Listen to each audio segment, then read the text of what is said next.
அண்ணா அவர்கள் ஆரம்பிச்ச கட்சிய ஒரு அடிமை கூடாரம் ஆக்குனது யாருங்க சார்? இப்படி எல்லாம் ஆக்கிட்டு உண்மையை சொல்லு உடன்பிறப்பேவா. உங்களோட அந்த உண்மையான உடன்பிறப்புக்கெல்லாம் என்ன சொல்றாங்க தெரியுமா சார்?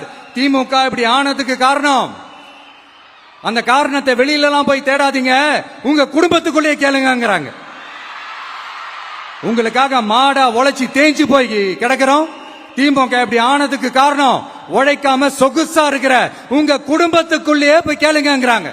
ஒவ்வொரு திமுக தொண்டனும் அதை சொல்றாங்க. அதை புரிஞ்சுக்காம நம்மளையும் நம்ம மக்களையும் தப்பா பேசிக்கிட்டு, நீங்க மக்களை தப்பா பேசுனீங்கன்னா இந்த விஜய் வந்து கேள்வி கேட்பான், சும்மா இருக்க மாட்டான்.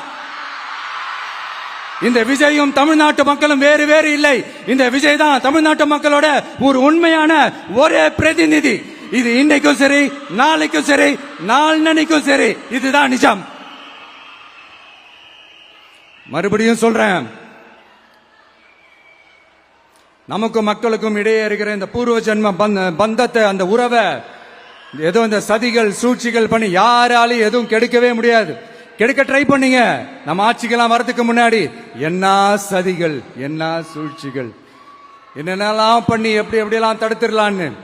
ஆனா இப்ப ஆட்சிக்கு வந்த இந்த சாமானிய மக்கள் ஆட்சிய நீங்க இந்த எதிர்கட்சியா இருக்கும் போது ஒண்ணு யூஸ் பண்ணுவீங்கல்ல, இந்த பழைய டெக்னிக், அதெல்லாம் யூஸ் பண்ணி நம்மளையும் மக்களையும் பிரிச்சலாம்னு நினைச்சீங்கன்னா அது ஒரு காலம் நடக்காது. மக்கள்லாம் ரொம்ப தெளிவாயிட்டாங்க சார், ரொம்ப தெளிவாயிட்டாங்க. அதனால ஒரு ஆக்கப்பூர்வமான ஒரு எதிர்கட்சியா செயல்பட்டு மக்கள் மனசை வெல்ல பாருங்க.